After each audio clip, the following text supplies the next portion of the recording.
Salve, salve família, aqui quem fala é o Lutz do canal Cortes Podcast e no meu primeiro mês monetizado eu já fiz $3.000 só seguindo o que esse cara fala no curso dele. Então se você quer ganhar dinheiro com internet e YouTube sem nem precisar aparecer, confere o primeiro link na descrição. Eu com 19 anos, tu tava ganhando um salário muito acima da média das pessoas. Eu ganhava bem. Como que tu chegou lá? Como que tu fez isso? Cara, eu comecei nessa empresa como estagiário ali e assim, é um jornal que ele tava em recuperação judicial. Então pensa uma empresa muito bagunçada. Muito bagunçada. Empresa muito grande, é o segundo maior jornal do meu estado, é o Diário da Manhã. Uma empresa muito bagunçada, só que empresa bagunçada tem muita oportunidade, né? Então a empresa atrasava o salário das pessoas, aquele rolo. Só que eu era adolescente, eu não precisava disso pra viver. Né? Então eu morava com meus pais ainda, minha mãe ainda era viva. Morava com meus pais ali, não morava com minha mãe, no caso, meu pai tinha se separado já. Eu ia pro jornal, ficava lá a tarde toda, eu me amarrava em trabalhar, velho. Eu ia pro colégio, voltava pro jornal, ficava lá a tarde inteira, trabalhando o tempo todo. Eu trabalhava até a noite, porque tem a rota em jornal, você vai, eles te levam embora tipo 23 horas. Então assim, eu trabalhava à noite pra caramba. Só pra me parecer, por que tu trabalhava no jornal? Eu trabalhava no jornal porque eu deixei currículo lá e me contrataram. Ah, tá. Não, tu não fez jornalismo? Editor de imagens. Não, eu entrei. É o cargo mais baixo. Eu entrei no jornal como editor de imagens. Na verdade, primeiro eu era arquivista. Sabe o que o arquivista de jornal é? Uhum. É o cara que o cara chega com as fotos assim pra ele. As fotos assim, ó, e fala assim: você tem que descobrir quem que é o fulano que tá na foto. E você sabe, é o político normalmente, o cara foi cobrir um evento, o cara escreve atrás, né, às vezes do negócio ali. Então ele chega com um arquivo, né, você descarrega e cataloga. Você simplesmente sobe no banco de dados do jornal pra quando precisar dessa foto, o cara só digita ali. O Marconi Perillo era o governador, né? Marconi Perillo. Aí aparece várias fotos. Saquei. Aí era só isso. Eu fazia só isso. Então tinha só eu e uns meninos lá fazendo isso aí, os arquivistas. 3 arquivistas na época. Aí eu comecei a achar esse trabalho muito entediante, que eu não tinha nada pra fazer, bicho. Eu te juro pra você, não tinha nada pra fazer. Eu trabalhava assim, sei lá, no dia inteiro, eu trabalhava uns 40 minutos, assim. No dia inteiro que eu ficava no jornal. E aí eu comecei a fuçar nas outras áreas, assim. Então eu ia lá, o que tá rolando e tal. Daí a menina chamada Natália, ela trabalhava na parte de Photoshop. Ela trabalhava de editando as imagens. Só que era muito mais legal, né, cara? Eu já sabia programar da juventude ali, que eu li programação, então eu gostava de jogo, aprendi a programar pra criar jogo, criar servidor pirata de jogo, né, sendo mais honesto. E aí eu comecei a ver ali ela editando e falei, cara, isso é muito mais divertido. Você quer fazer um negócio do corte? Daí eu falei pra ela me ensinar. Falei, me ensina aí a fazer isso aqui, cara. Ela me deu umas instruções rápidas, assim, foi uma coisa bem de boa. Daí eu comecei já, porque eu era bom, eu mexia em PC desde sempre, desde que eu era criança. Então, rapidão aprendi a editar foto. Daí fiquei nessa coisa da edição ali. Então eu saí de arquivista e consegui ir pra edição de imagem. Já era um salário um pouquinho melhor. E quando eu cheguei na edição de imagem, eu também percebi que a gente não trabalhava muito, cara. Tinha eu, a Natália, tinha um monte de menino lá e não tinha nada pra fazer também. E aí, em vez de ficar, tipo, sentado falando, não sei lá o quê, né? Eu comecei a realmente falar pros caras, velho, não precisa dessa quantidade de gente aqui. Eu virei pro cara que era o editor, o chefe editor de fotografia, é o nome do cara que é chefe da edição, da fotografia no jornal. Chamei editor é as áreas. Daí eu falei, cara, não tem necessidade da gente ter esse tanto de gente aqui. Tipo, se colocar eu num turno, a Natália em outro, resolveu. Tipo, não precisa desse tanto de cara aqui, não. Você vê que eu já não era uma pessoa, os povos já não gostavam de mim, né? Meus amigos de empresa. O cara desempregou. Cara, mas a empresa estava em recuperação judicial perto de falir, você imagina, ficar gastando dinheiro com uma coisa que não faz sentido nenhum. Então eu sempre tive essa mentalidade, falei, porra, velho, entre falir uma empresa, mandar 600 pessoas embora, né, ou a gente começar a melhorar o negócio e realmente aquilo durar, porque o jornal não consegue manter as pessoas, tanto é que tinha milhões em dívida trabalhista, até hoje nem. E aí os caras pegaram e mandaram os caras embora ali e começaram a gostar de mim. Esse maluco que era da edição de fotografia, ele falou, caralho, velho, esse moleque é bom, porque eu ia trabalhar mais, né. Ele aceitou a tua ideia de primeira, assim? De primeira. Não tinha motivo. Eu me ofereci pra trabalhar mais e podia economizar dinheiro pro jornal. Não tinha por que ele não aceitar esse cara. Então ele foi e mandou.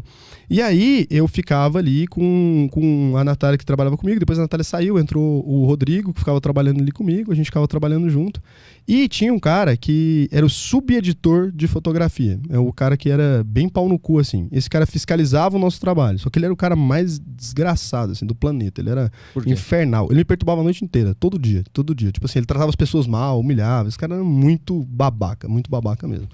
E aí o Rodrigo era bem pistola com ele, assim. Um dia, o Rodrigo ali, ele fez a coisa de imagem e mandou a camada de cor errada. E esse cara tem a obrigação de vistoriar isso. No jornal tem 4 cores, né? CMYK, né? Ciano, magenta, yellow e o K, é o preto, é o que forma a imagem. Então no vídeo é RGB, né? No jornal é CMYK porque é impressão, escala de impressão real. Se você deixa aquela camada com 100% carregado, o negócio fica preto e a foto sai preta no jornal. O maluco não viu. Eu vi que ele não viu, mas eu não falei porra nenhuma. Eu odiava ele. Falei, se fudeu. Tá ligado? Se fudeu, que ele era muito babaca. O negócio saiu fudido, o jornal, o dono, putaço, né? Os caras eram grilados, já demitia muito rápido, assim. Então já demitiram e me botaram no lugar dele lá. Caralho. Porque eu fiquei ali organizando. E daí eu virei meio que subeditor de fotografia ali, sei lá. Uhum. Daí eu fui organizando ali, eu ajudava a economizar custo. Então a galera gostava de mim porque eu ajudava a economizar custo. Era isso, eu melhorava o jornal de alguma maneira e tal. E aí foram descobrindo que onde me botava, os departamentos ficavam um pouco mais baratos e melhorava. Uhum. Até que me deram a oportunidade de ir pro site. Na hora que fui pro site, cara, era o que eu sabia fazer desde sempre. Eu era meio programador ali, já entendia de Google Analytics, já entendia de tudo ali. O site começou a crescer absurdamente, cara. Então me colocaram ali pra ficar, tipo, meio de badeca no site. Só que o site virou um site mais acessado do estado. Então fui muito bem. Uhum. Aí eu virei Deus, né, na empresa, porque eu tinha feito o site bombar e tal. E daí, como eu era bom nesse tipo de coisa, eu era bom também de comercial, eu era bom de um monte de coisa, os caras começaram a me respeitar mesmo, assim.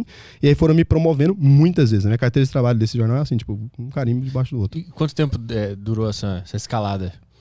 Cara, dos meus 16, eu trabalhei no jornal há muitos anos. Eu acho que dos meus 16 ali até os 19 foi a escalada que aí eu viro diretor executivo. Aí pronto. Como é que é ser tão novo e ganhar tanta grana assim? Tu Só fazia merda. Isso eu quero entender. Porque também, além disso, quando eu comecei a trabalhar no jornal e fui ficando com mais visibilidade, eu também consegui fechar contratos para minha empresa pessoal também.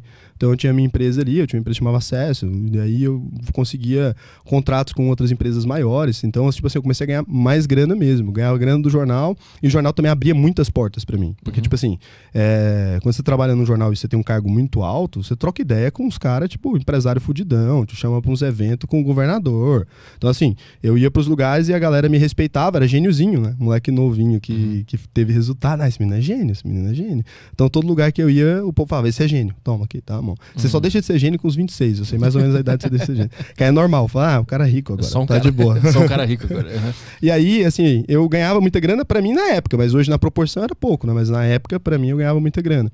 E aí, cara, eu metia o louco, só fazia merda. Só fazia merda mesmo. Já peguei, tipo, bêbado, assim, em Goiânia, que é a cidade que eu moro. Já peguei um helicóptero bêbado e fui pro heliporto. Nunca contei isso pro cara, você tá destruindo minha vida.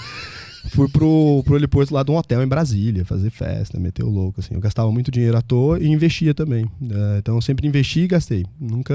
Até hoje eu não economizo muito, mas é porque agora, quando vai ganhando mais dinheiro, às vezes não tem o mesmo custo que tinha antes. Mas eu podia ter ficado muito mais rico. Mas aí chega um momento que tu repensa... Aí eu caso.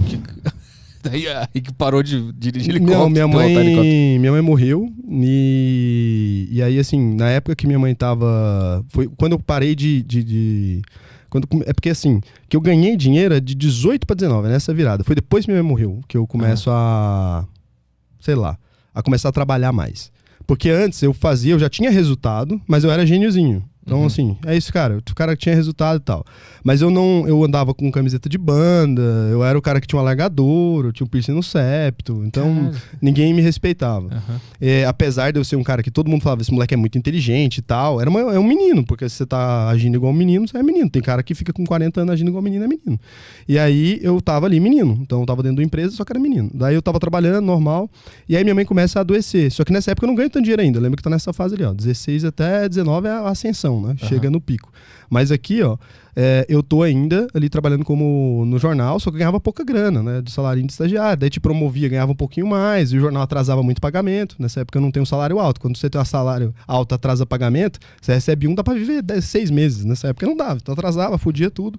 Tava ali nos 18 para 19 anos, eu tava ainda mudando de cargo. Só que o cargo, às vezes, eu ganhava o cargo primeiro do que a atualização de salário. Então, tipo assim, eu não reclamava nunca de quanto que eu ia ganhar, nem perguntava quanto que eu ia ganhar. Eu deixava os caras me promovendo. Falei, se eu ganhar o poder ali, depois eu resolvo, né? Então fica mais fácil. Aí nessa, minha mãe adoece. Minha mãe fez uma cirurgia, deu errado, uma cirurgia bariátrica, deu errado. E aí minha mãe adoece ali e começa a ir morar com a minha avó. E eu nunca saí de casa, na verdade. Eu falo isso para as pessoas, é engraçado, porque na verdade saíram da minha casa. E aí depois eu saí. Mas meu pai fala que eu sou tão revoltado que eu saí de casa morando sozinho. E aí, então minha mãe, ela vai fazer a cirurgia, dá um nabo. Meu irmão, nesse ano, ele passa no intercâmbio, ele é nerdão pra caralho. O cara é foda. Daqueles malucos que tá fazendo doutorado e tal. Maluco muito foda. E aí, minha mãe vai fazer cirurgia, dá errado, ela vai morar com minha tia. Aí com minha irmã lá, ela fica morando com minha tia enquanto ela tá nesse processo, e o meu irmão, ele tá morando na Alemanha porque passou no negócio. Eu fiquei sozinho em casa aqui, então. Então, dos 8 ali, mais ou menos, eu fiquei sozinho em casa. Aqui minha vida começa a melhorar muito, porque eu começo a ver que eu ia ter que acordar pra vida ali. Você começa a ter os problemas do dia a dia pra cuidar, a vida vai melhorando, você vai levando mais a sério as coisas. Daí, tipo assim, eu nunca fui um bom aluno, então eu já comecei a focar no trabalho mesmo, que era o que eu curtia fazer, passava o tempo todo. Aí eu já não passava mais meia hora no jornal, passava o tempo todo no jornal. Que eu não queria voltar pra casa, que eu morava sozinho, falei, fico aqui. E aí minha mãe adoece pesado mesmo e tem que internar no hospital. E, cara, diária, na época, de, sei lá, uns R$350, assim, pra poder. E minha mãe não conseguia ficar na enfermaria, que é aquele lugar que fica com todo mundo lá, porque ela ficava morrendo de calor, ela tava com essa cirurgia deu errado, ela ficava suando, assim, ela tinha alucinação e tal. Então a gente teve que mover ela pro quarto. E daí, na minha família, a galera fez assim, o que deu pra resolver, mas a família que a galera não tem dinheiro. E aí começou a pesar na minha, assim, né? Eu comecei, velho, eu tenho que arrumar um dinheiro pra colocar minha mãe lá. E aí eu falava pra galera, não, relaxa que eu vou arrumar. E aí, tipo assim, vê aí que deixa que eu vou resolver isso aí. E aí eu comecei a ficar em desespero, assim. Daí eu trabalhava loucamente pra tentar conseguir pagar lá. E aí eu sei fazer site também, né? Então eu comecei a fazer um monte de site, comecei a fazer um monte de trem pra tentar arrumar o dinheiro pra cuidar do negócio da minha mãe. E aí minha mãe morre e, cara, arrumei o dinheiro, consegui me virar. Só que aí eu ganhava, tipo, antes dessa época, sabe, eu ganhava uns 2 mil, eu não sei o valor exato. Mas nesses meses que minha mãe tava doente, nessas semanas, assim, tempo que ela ficou doente, eu cheguei a ganhar, sei lá, nos meses eu cheguei a ganhar 8, 10, fazendo outras coisas. Daí eu descobri que dava pra fazer muito mais dinheiro do que eu tava acostumado a fazer lá só no jornal. Então eu comecei a fazer essas coisas e aí vou ganhando mais grana. Então eu vou pegando essa experiência ali. Aí minha mãe morre e aí eu fico morando sozinho na minha casa ali um tempão, assim. E aí vai as coisas melhorando, porque aí eu levei a vida mais a sério, comecei a organizar, daí eu prestei vestibular, larguei a faculdade, daí conheci a Tamires, a gente resolveu casar, foi a vez que eu tirei dinheiro do investimento, assim, acho que por nada, foi pra casar, acho que eu tirei porque eu queria ir pra Punta Cana, a gente pagou a festa de casamento, eu tirei uma grana.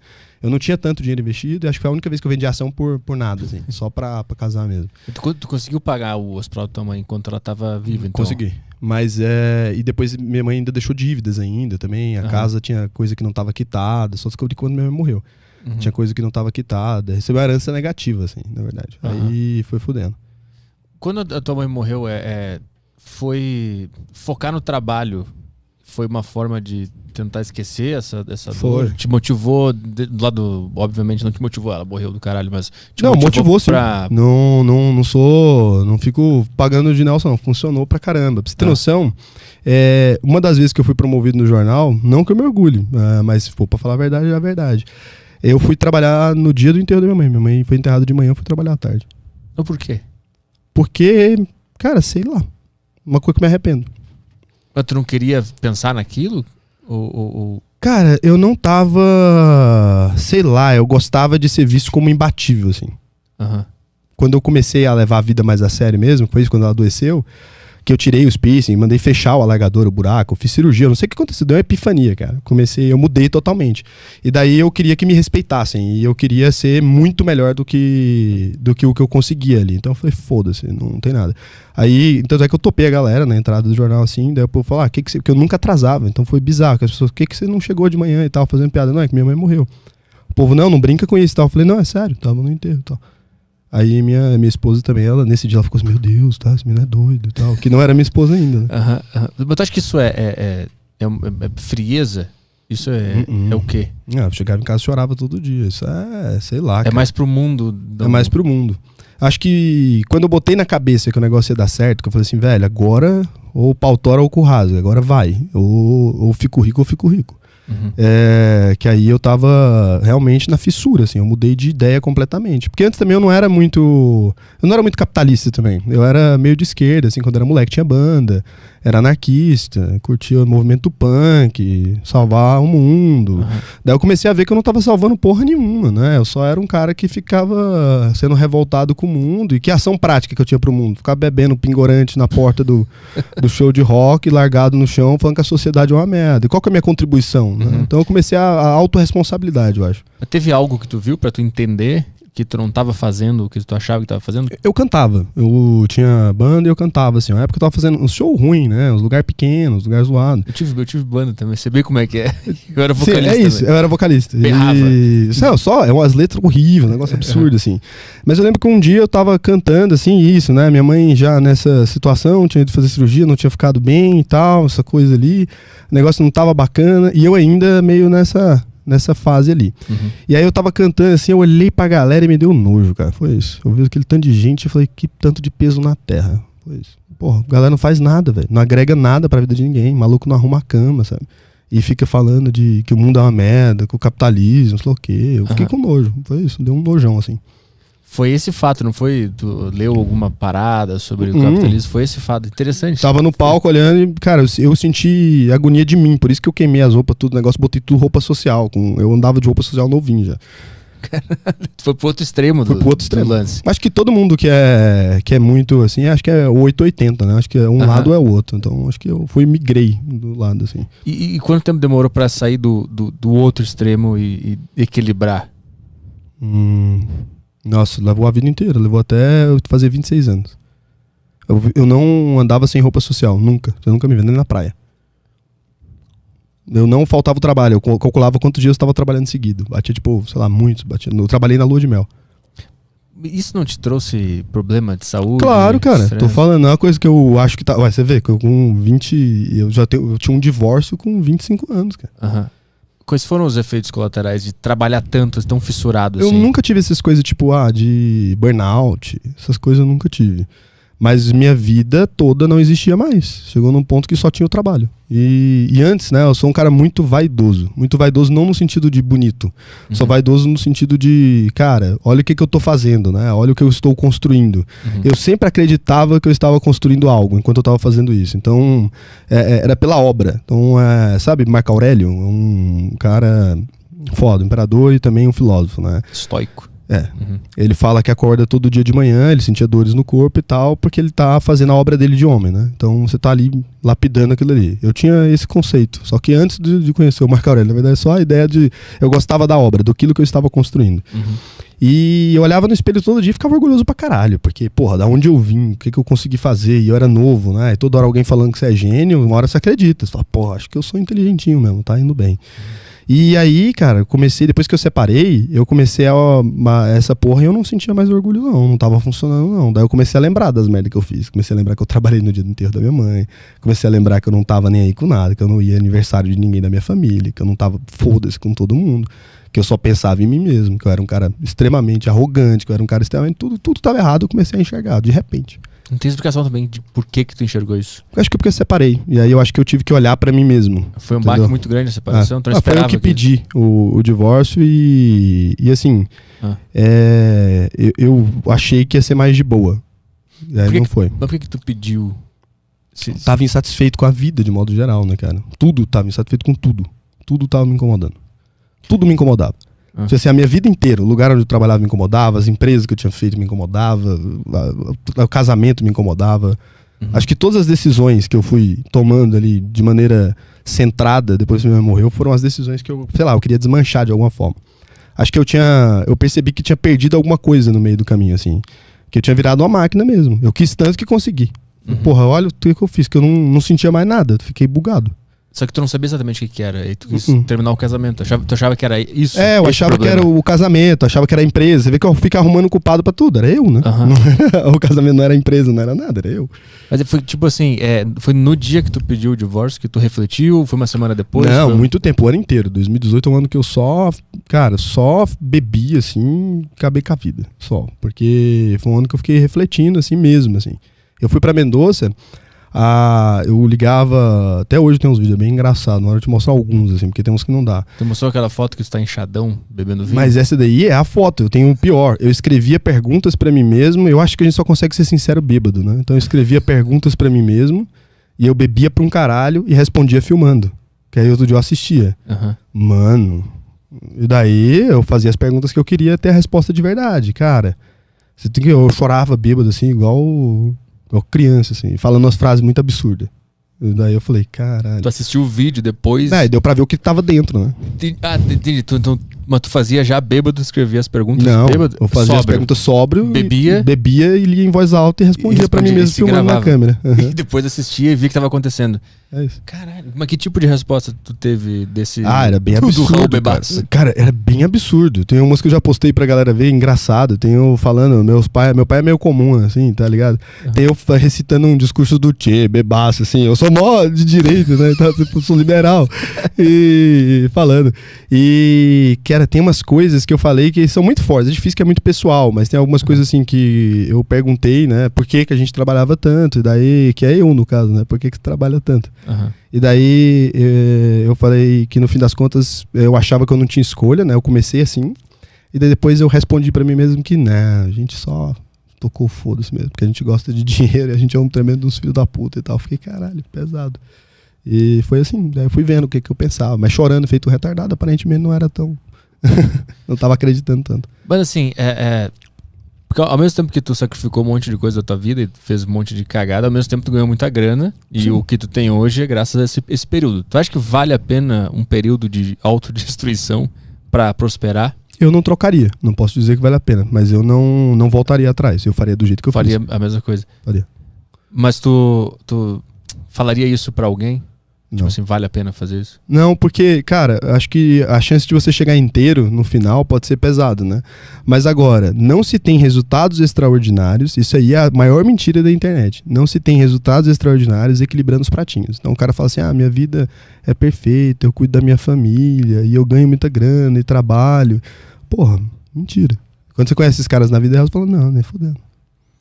É interessante que eu não conhecia essa história que você está contando agora. Eu vejo teus vídeos e tu é um cara muito calmo, bem centrado e nos explica como movimentar o dinheiro, como fazer as paradas de uma forma muito calma. Tu tinha tudo pra estar no outro extremo, da arrogância, da doideira, de nunca ter esse momento de refletir sobre a tua própria vida e se tornar esse cara mais calmo. Tu percebe que você estava à beira de manter aquele cara? Eu acho que o que estava acontecendo realmente é que... Acho que eu desejei tanto ser esse cara, eu desejei tanto o sucesso só profissional, tipo assim, que eu não coloquei nenhum peso nas outras áreas da minha vida. E não que hoje eu consegui equilibrar muito mais, ainda é o que eu mais foco, ainda é a coisa que eu mais quero da vida. Só que eu tento ser menos descompensado. E não é verdade que eu consiga. Para as pessoas que estão perto de mim, minha família, não me vê há muito tempo. Eu, pra ver a minha namorada, um trampo, ela que passa um sufoco para me aguentar, muito tempo trabalhando igual um doido. E só que não tem como, né? Se eu continuasse daquele jeito por mais tempo, não ia sobrar nada na minha vida. Só ia sobrar o trabalho. Só ia sobrar o trabalho. Chegou num ponto que não ia sobrar mais nada, cara. Não tinha como mais. Hoje tu só maneira. Mas o trabalho ainda é o teu principal. É o principal, lance. Mas agora eu tento pelo menos manter amigos. Sei lá, não tinha amigo, não tinha nada. Não tava nem aí com isso. Não me incomodava isso. É bizarro que eu não me incomodava com nada. Eu vi o teu vídeo que tu fala sobre o teu casamento. O relacionamento funcionou mais pra ti no namoro e não num casamento, né? Muito mais. Por causa disso, desse traço do trabalho? Porque eu trabalhava loucamente o tempo todo e eu sentia que eu tava deixando ela em casa me esperando de alguma maneira. Então eu ficava sempre, tem alguém sempre esperando você pra viver. E aí, tipo, ela queria viajar, sei lá, ou quer ir pra algum lugar, ou quer ir jantar, ou quer um mínimo de atenção. Qualquer pessoa precisa disso. E eu tava muito ocupado trabalhando. Daí eu comecei a achar que aquilo era uma cobrança. Tipo, sei lá, começou a me fazer mal. A cobrança e tal. Daí eu fiquei doido, viajando. Mas assim, tu era casado com ela, vocês terminaram e agora vocês estão namorando. Qual é a... Por que funciona estando namorando? Porque a gente fica em casas diferentes. Daí o tempo que eu tô trabalhando ali, né? Eu tô trabalhando focadaço e tal, fico ali e aí eu não tô sentindo que tem alguém me esperando. Ela tá vivendo. Entendi. Na casa dela, de boa, entendeu? Eu não tá me esperando terminar de trabalhar. Quando a gente tá junto, a gente tá junto. E se eu tô ali trabalhando, ela não tá vendo. Ela tá vivendo. Mas não tem como ter isso no casamento? Não também? Tem, cara. Porque assim, é muito ruim você tá numa casa com alguém, a pessoa chega e não te dá boa noite, liga o PC e começa ali e tal. E é sua esposa, né? A pessoa que tá esperando você às vezes pra, fazer alguma coisa à noite, tá esperando você chegar do seu trabalho que você trabalhou já. Você tem que ficar de boa agora. E aí eu não fico, eu trabalho mais um pouco, dou mais uma puxada e tal. Só quando a pessoa não tá esperando, a sensação pra outra pessoa é melhor também. Você viver esperando alguém que só trabalha, não faz sentido. A não ser que você seja a pessoa que só trabalha também, né? Entendi. O lance é morar na mesma casa. Esse é o com principal... uma pessoa que você tem relacionamento. Que eu moro com dois amigos, né? Sim, morar na mesma casa com a pessoa que tem relacionamento. Esse é o principal ponto É melhor morar em casa separada. Pra mim, eu acho que isso destrói o relacionamento. Eu tenho essa visão. Se você não for um cara que é focado, né, na família, isso acaba atrapalhando. Porque a relação vai desgastando muito, cara. Um cara que trabalha demais, a relação desgasta demais mesmo. Por mais que a mulher admire, né? Todo mundo admira uma pessoa que trabalha muito, mas conviver com uma pessoa que realmente trabalha muito é muito diferente. É porque a gente fala assim, o maluco trabalha muito. Aí quando você vai ver a quantidade de horas, é bizarro. Você ficava até que horas trabalhando? Eu trabalho da hora que eu acordo, da hora que eu durmo. Assim, até hoje, assim. Isso é de que horas até que horas? Cara, tem dia que eu acordo 9, daí eu vou até 2 da manhã trabalhando. Cara...